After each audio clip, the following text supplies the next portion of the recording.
The hammer fell, and it wasn't just wood on metal. It was a judge's gavel on Samuel Wade's entire life. 40 years of dust and sweat, of driving cattle from the heat of Texas to the promise of Kansas, all gone. Sold just like that. The sign read Ashworth Cattle Company now.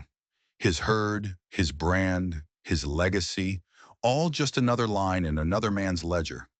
He was 65 years old, and the Wyoming wind cut through his coat like it knew he had nothing left to block it with. And then he saw him, Cornelius Ashworth, walking toward him with a smile as sharp and cruel as a brand new stretch of barbed wire. The crowd was silent, watching the final act of a man's complete destruction. One item left, Wade. Ashworth's voice boomed, slick with false generosity.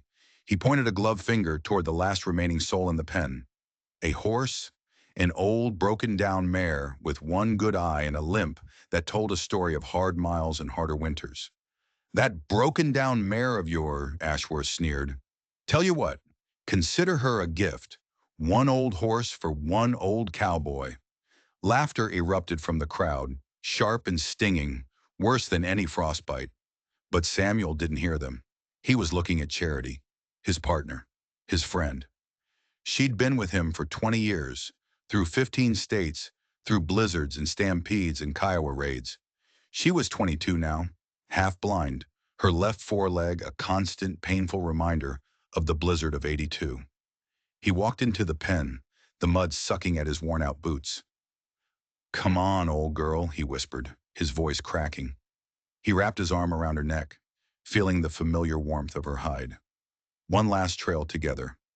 But as he led her away from the stockyards, away from the life he knew, a cold dread settled in his gut. What trail was there for two relics? Two ghosts in a world that was racing full steam ahead into a new century.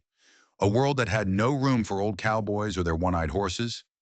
They called it Tent City. It wasn't a city, it was a wound.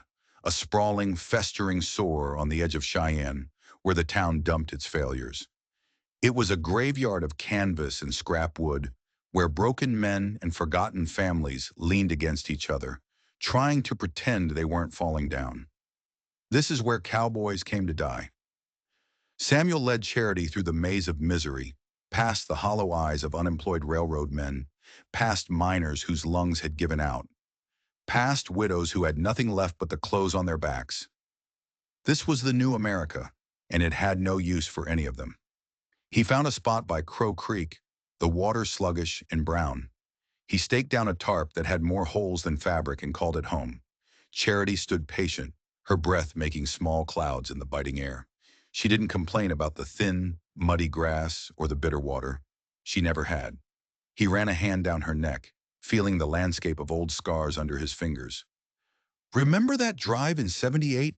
He murmured, more to himself than to her. "That Kiowa war party outside Dodge City. You took an arrow for me, girl, straight in the flank." Charity just blinked her one good eye and nudged his hand, reaching for an imaginary treat. But Samuel knew. He knew she remembered. Horses remember everything, and that arrow was a debt he could never repay. The first week was a blur of cold and hunger. Samuel found work back at the stockyards, shoveling manure for $1 a day. He was moving cattle that used to be his, for men who called him old-timer, with a pity that felt like acid. His hands, tough as leather from 40 years of rope work, were now cracked and bleeding from the splintered handle of a shovel. At night, he'd sit by a small, sputtering fire, sharing his meager meal with Charity, a piece of stale bread, some watered-down beans, sometimes nothing at all. She would stand close, a silent, warm presence against the crushing cold, her loyalty a fire that refused to go out. One evening, a voice cut through the darkness. "Mr. Wade?" It was Martha Fleming, the preacher's widow. Her husband had coughed his last breath the previous winter, leaving her with 3 small children and a mountain of debt. She was holding a length of frayed rope. "Found this in Henry's things," she said, her voice thin. Thought Charity could use it." Samuel took the rope, his throat tight. He could see the unshed tears in the woman's eyes, a reflection of his own despair. "Much obliged, ma'am," he managed to say. It was a small thing, a piece of old rope. But it was more than that. It was a thread of kindness in a world that had come completely undone. The next day, old Ben Carter, a miner with dust in his lungs and kindness in his heart, brought a worn saddle blanket. The Mexican family who lived under the bridge shared their tortillas, pressing them into Samuel's hand with silent understanding. Even the children, with their ragged clothes and hungry eyes, started sneaking handfuls of grass to Charity when they thought no one was looking. A tiny community of the forgotten was forming around an old man and his even older horse. They were all broken, all discarded. But together they were something. And then in the third week, everything changed. A sound of panic erupted from the main street. A horse was down. A fancy merchant's gelding, young and strong, now convulsing in the dirt outside Wilson's general store. "Colic!" someone shouted. "The bad kind." The merchant, a man with a face as red as his waistcoat, was frantic. $5, $5 to anyone who can save him." In Cheyenne in 1887, $5 was a fortune. It was food for a month. It was a second chance. Men gathered around, helpless, watching the animal's life ebb away. Samuel approached slowly, every eye in the street turning to the ragged old man from Tent City. Charity followed right behind him, her one good eye sharp with an intelligence that unnerved people. The young gelding was thrashing, his sides heaving, his eyes rolling back in terror. "Easy now, son," Samuel murmured, his voice a low rumble. He knelt, his hands moving over the horse's taut belly, not with force but with a knowing touch. He was reading the animal's pain like a map, a language he'd learned over 1,000 campfires on 1,000 lonely trails. But then something strange happened, something impossible. Charity stepped forward. She lowered her head and placed her muzzle gently against the suffering gelding's neck. A sound came from her throat, a low guttural hum that was part whinny, part prayer, and the thrashing stopped. The young horse went completely still, his breathing evening out, his terror-filled eyes softening. He just lay there, trusting. The crowd gasped. It was like watching a miracle. Samuel's hands found the blockage, a knot of impacted gut. He used pressure points, ancient knowledge passed down from his grandfather, from a time before veterinary colleges and fancy Latin words. It was just knowledge, raw, pure, and powerful. Man to horse, horse to man. 20 minutes later, the gelding was on its feet, shaky but alive. The merchant, his face now pale with shock and gratitude, pressed 5 heavy silver dollars into Samuel's palm. But it wasn't the money that mattered. It was what happened next. Martha Fleming's boy, who had watched the whole thing with wide eyes, turned and sprinted back towards Tent City. "He did it!" he screamed, his voice echoing through the makeshift streets. "Mr. Wade saved him. Him and the old mare. Together." That night, Samuel counted the silver dollars by the firelight, the weight of them in his hand feeling like an anchor to a world he thought he'd lost forever. Charity nudged his shoulder, and when he looked up, she wasn't looking at him. She was staring toward the town, toward the lights and the noise, toward something he couldn't see. Her ears were pricked, her body tense. A shiver went down his spine. "What is it, girl?" he whispered. "What do you hear?" She just snorted, a soft puff of warm air, and turned back to her meager pile of hay. She didn't have to say anything. Samuel was starting to understand that their last trail together wasn't over. It was just beginning. The very next morning they came. First it was a rancher with a colt that had a stone bruise, the poor thing hobbling in pain. Then came a saloon girl, her face painted but her eyes filled with real fear, leading a pony with a nasty tooth infection. By noon an old sodbuster arrived, his plow horse leaning heavily to one side, its powerful muscles knotted in agony. One by one, they brought their sick and their suffering to the edge of Tent City, to the old man with the knowing hands. And with every single one, Charity was there. She would position herself just so, a silent observer radiating an impossible calm. The animals, wild with pain and fear, would quiet under her gaze. It was eerie. It was magical. She wasn't just a horse anymore. She was a partner, a silent, one-eyed doctor who knew things Samuel couldn't explain. She was teaching him, showing him new ways to soothe, new ways to understand the silent language of pain. That evening, as he watched her stand vigil over the recovering plow horse, he finally asked the question that had been burning in his mind. "You've been watching me all these years, haven't you?" he said softly. "All those long nights on the trail. You weren't just watching, you were learning." Charity turned her head, and her one good eye met his. In that single dark orb, he didn't just see a reflection of the fire. He saw 20 years of shared sunrises, of storms weathered side by side, of unspoken understanding. He saw their past, but he also saw something else, something new and startling. He saw a future. The story spread like wildfire. Samuel Wade and his one-eyed mare. People in town started calling them the Horse Whispering Team. The name stuck. For the first time in months, hope began to take root in the desolate soil of Samuel's life. He was no longer a failure living in a tent. He was somebody. He had a purpose. But hope is a fragile thing in a place like Cheyenne, and shadows have a way of finding even the smallest flicker of light. Someone else had heard the stories.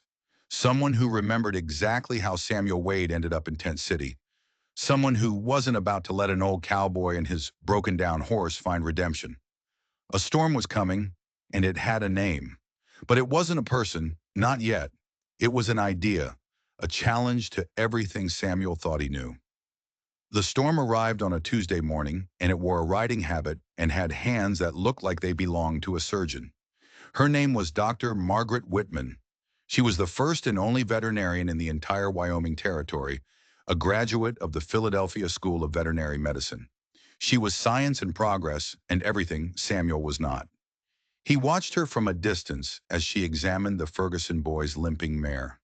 She moved with a cold, scientific precision, using strange, gleaming instruments and speaking in Latin terms that sounded like a foreign curse. She was everything he wasn't: educated, respected, modern. But as he watched her hands move over the horse, he saw something familiar, a flicker of the same intuition his own father had possessed, a way of listening to the animal that couldn't be taught in a fancy Eastern school. "Tendon strain," she announced, her voice crisp and certain. "Rest, cold compresses. She'll be sound in 3 weeks." The Ferguson boy's face fell. 3 weeks without his horse meant 3 weeks without work. 3 weeks of his family going hungry. He opened his mouth to protest, to beg, but before he could say a word, Charity stepped forward. She moved with that same quiet dignity, placing her muzzle against the young mare's injured leg. That low, vibrating hum filled the air again. The injured mare, which had been favoring the leg, suddenly put her full weight on it. She took a step, then another. The limp was gone. A collective gasp went through the small crowd. Dr. Whitman went rigid. Her face, a mask of professional confidence just a moment before, was now a canvas of pure disbelief. Her eyes darted from Charity to Samuel. How, how did she do that?" she stammered. "Don't rightly know," Samuel admitted, a slow smile spreading across his weathered face. "She's been surprising me lately." For the first time since she arrived, Dr. Whitman's composure cracked. A flicker of something, curiosity, wonder, danced in her eyes. "May I examine her?" she asked, her voice now quiet, stripped of its authority. And that's when the world tilted on its axis. Dr. Whitman's hands, so sure and scientific, moved over Charity's old, scarred body. She checked her teeth, her good eye, her breathing. But then she reached the left rear leg, the one that had limped since the blizzard of '82. Her fingers probed the muscle and bone, and then they froze. A look of horror washed over her face. She looked up at Samuel, her eyes wide. "Mr. Wade," she said, her voice barely a whisper. "There's something in her leg. It's metal, deep, and it's been there for a very, very long time." Metal? The word didn't make sense. A bullet fragment? A piece of a knife?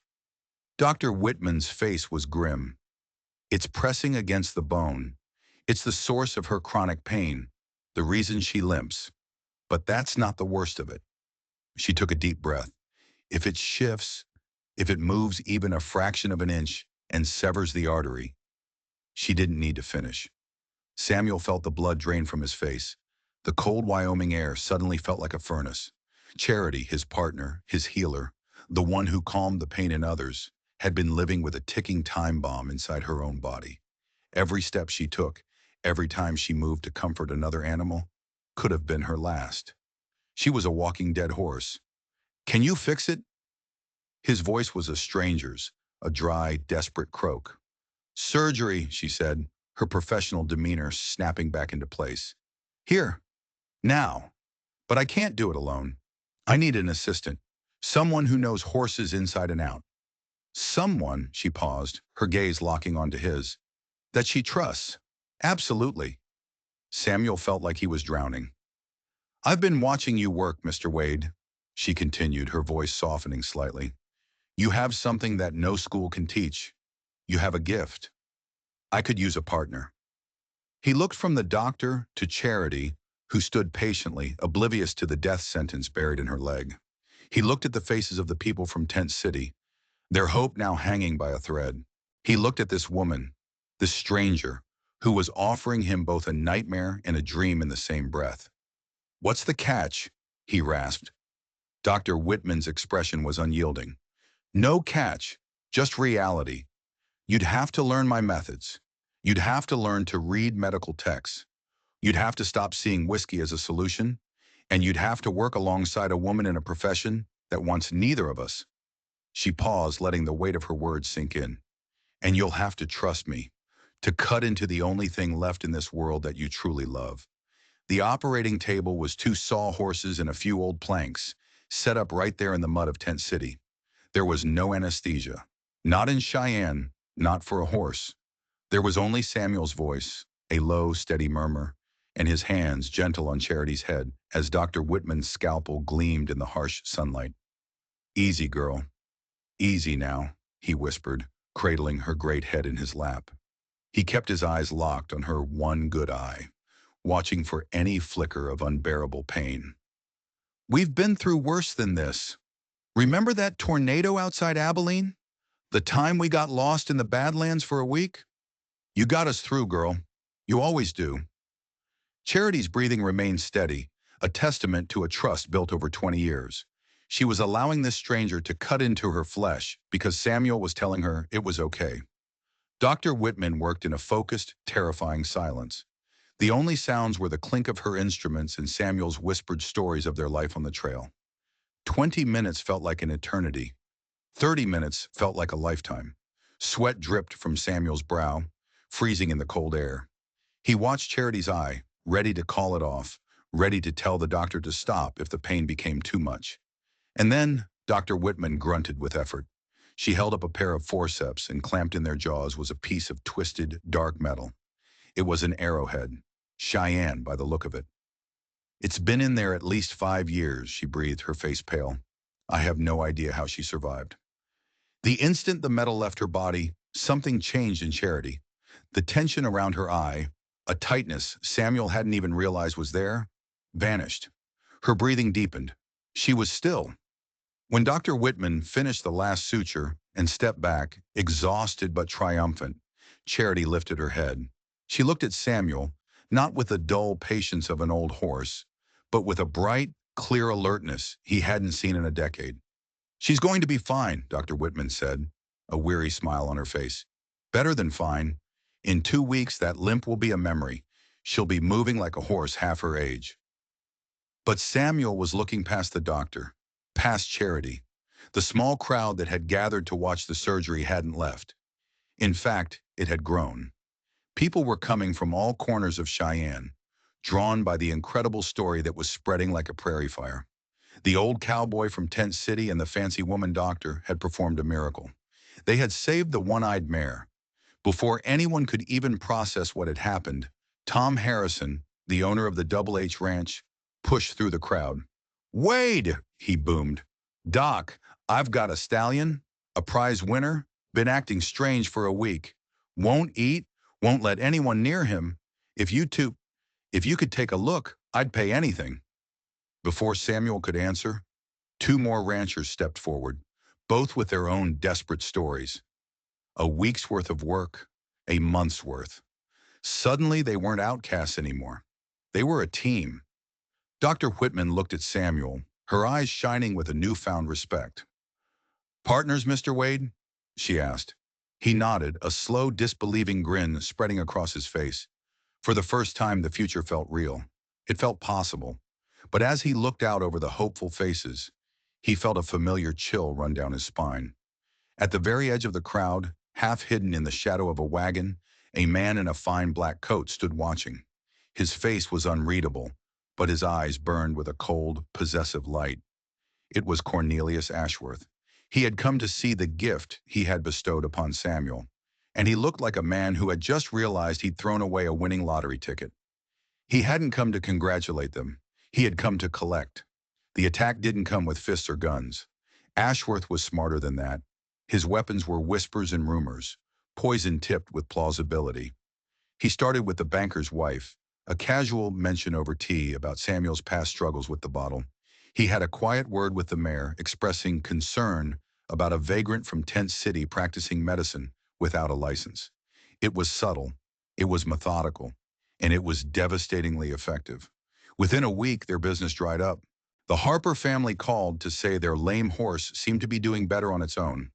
The widow Morrison, who had been ready to pay them $20 to save her milk cow, sent a boy with a note saying she'd found another solution. Soon, only the truly desperate, the ones with nothing left to lose, still made the trip to their makeshift clinic in Tent City. Samuel recognized Ashworth's handiwork.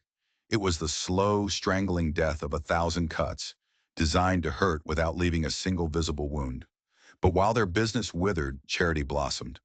The surgery was more than a success, it was a rebirth. She moved with a fluid, pain-free grace Samuel hadn't seen since she was a 3-year-old filly, just learning the feel of a saddle.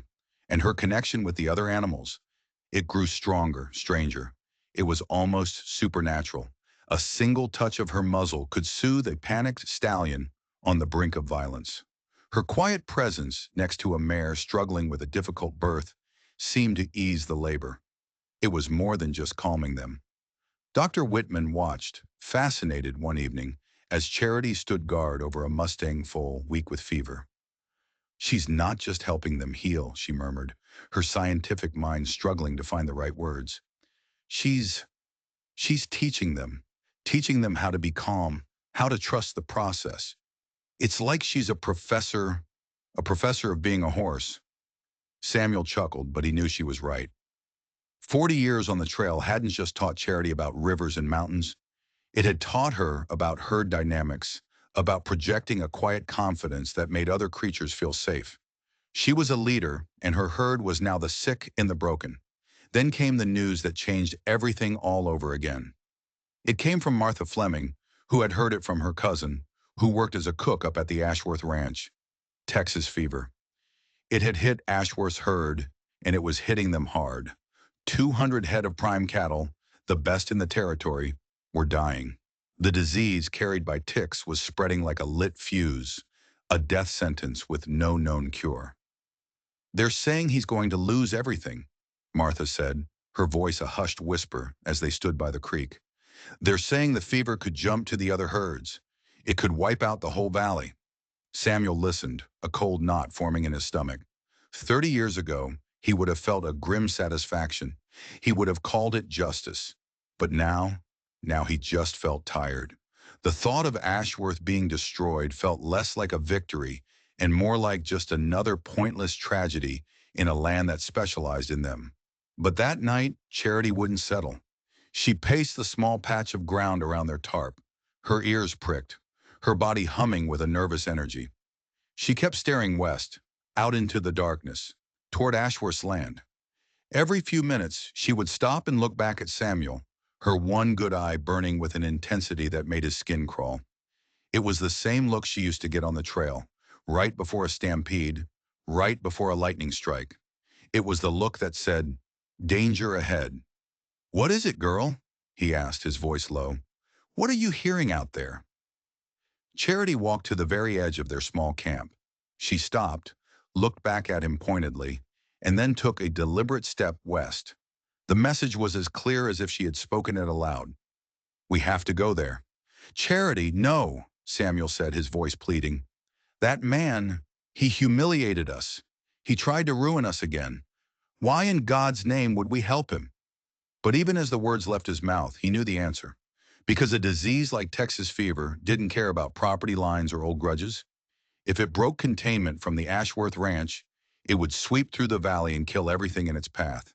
It would destroy the small ranchers who had become their clients.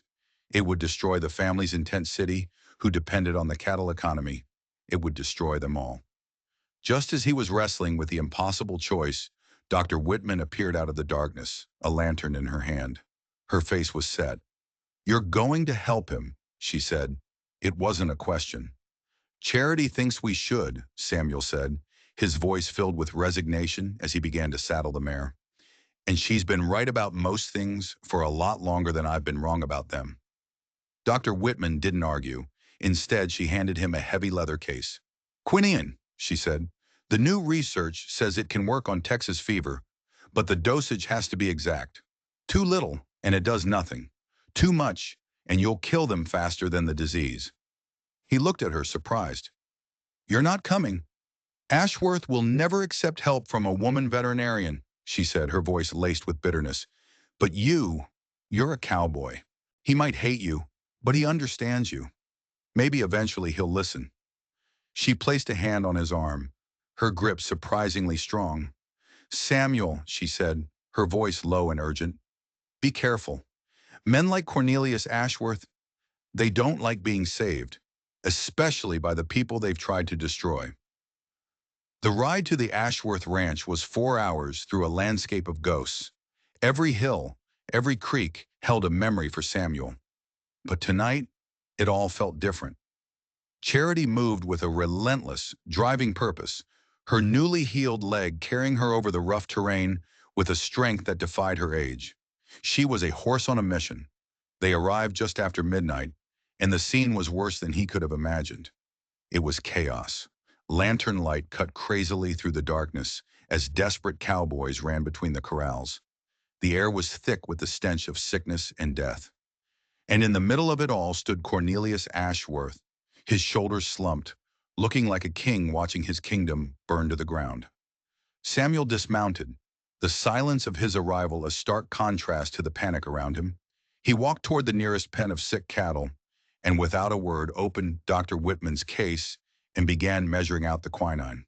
The cattle were barely standing, their eyes dull with fever, their breath coming in ragged gasps. But as Charity walked up to the fence, a few of them lifted their heads. A flicker of recognition passed through their dull eyes. Not of her specifically, but of what she was. A leader, a calm presence in the heart of a storm, a voice cut through the noise, sharp with rage and disbelief. "Wade, what in the hell are you doing on my land?" It was Ashworth. He stormed toward Samuel, his face a twisted mask of fury. Samuel didn't look up. He just continued his work, his hands steady. "Saving your cattle," he said, his voice even, "unless you'd rather lose them all just to prove a point." For a long, tense moment, the two old rivals stared at each other across a chasm of 20 years of resentment. The history between them was so thick you could taste it. And then Ashworth did something that changed the course of the night. He drew his Colt, .45. The hammer clicked back with a sound that was louder than all the suffering around them. "Get off my land," Ashworth snarled, his voice trembling with a mixture of pride and hysteria. "Now!" Samuel froze. This was it, the end of the trail. But then Charity moved. With a calm deliberation that was utterly chilling, she stepped between the two men. She positioned her body directly in the line of fire, her head held high. She turned and fixed her one good eye on Cornelius Ashworth, and in that gaze was not fear, but a quiet, unshakable authority. The message was unmistakable. "You'll have to go through me first." And in that horrifying, beautiful moment, Samuel finally understood. Charity hadn't brought him here to save Ashworth's cattle. She had brought him here to save Ashworth himself.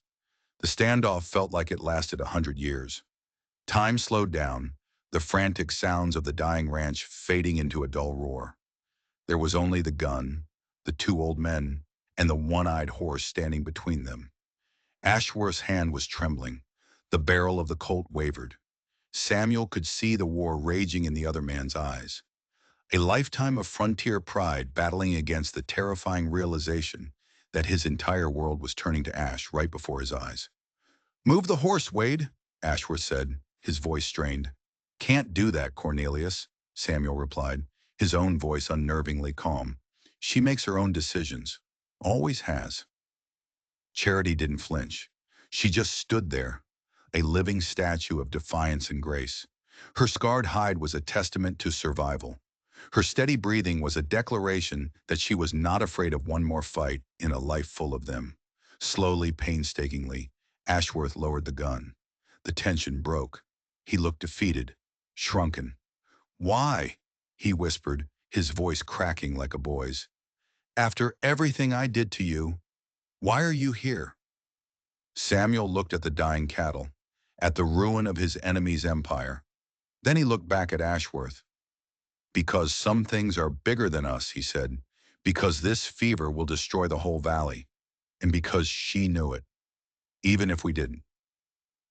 What followed was the longest, strangest night of Samuel Wade's life. He and Ashworth worked side by side in almost complete silence. Two ghosts from a shared past, united by a common enemy. Samuel measured and administered the quinine, his hands moving with the certainty of purpose. Ashworth, humbled and broken, held the sick animals, his strength now used not for profit, but for preservation. And through it all, Charity moved between the pens. She was a four-legged angel of mercy, her very presence a balm to the terrified animals. They couldn't understand the medicine, but they understood her. They understood the hope she projected. As the first rays of dawn painted the sky, the fever broke in the first dozen cattle. By noon, half the herd was on its feet, shaky but alive. By sunset, it was clear that the disaster had been averted. Ashworth would lose maybe 30 head, not 200. He hadn't just been saved from ruin, he had been redeemed from it. They collapsed onto the porch of the main ranch house, two utterly exhausted old men sharing a bottle of whiskey that tasted less like liquor and more like forgiveness. For a long time, they just sat, watching the stars begin to poke through the twilight sky. "I gave you that horse," Ashworth said finally, his voice rough with emotion, "because I couldn't figure out how to say I was sorry." Samuel took a slow sip, letting the fire of the whiskey burn down his throat. "Sorry for what?" he asked quietly. "For being 17 years old and full of stupid pride when we first met," Ashworth confessed, staring down at his dusty boots. "For thinking I was better than you because my father had money and yours didn't. For spending the next 30 years trying to beat you, just to prove something that was never even true." He looked up, his eyes shining with unshed tears.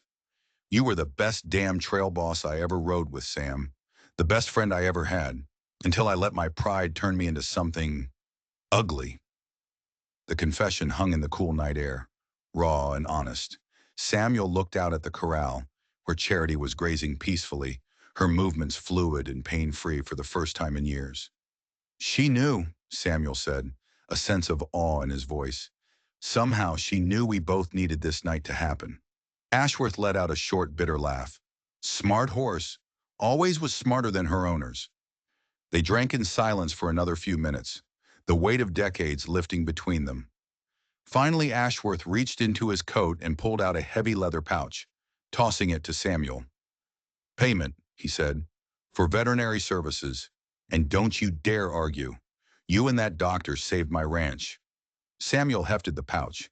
It was heavy with coin, more money than he'd seen in one place since he'd lost his own spread. "This is too much, Cornelius." "No," Ashworth said, getting to his feet. He looked older, but somehow lighter. "It's exactly right." He paused. "There's something else. I've been speaking with the Cattlemen's Association. With the railroad coming, everything's changing. They want to hire an official veterinary service for the whole territory.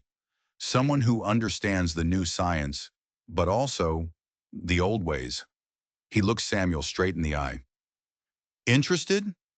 Samuel looked over at Charity. She had moved closer, her ears pricked forward, listening. "It would mean traveling again," he said, thinking aloud. "Different kinds of trails." "The territory is changing, Sam," Ashworth said.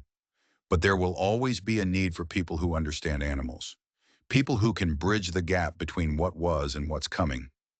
Samuel felt a slow smile spread across his face. He nodded.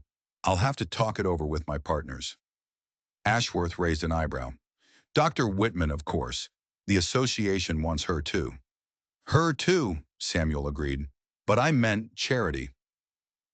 On the porch of his sworn enemy's house, under a rising moon, Samuel Wade shook the hand of the man who had ruined him.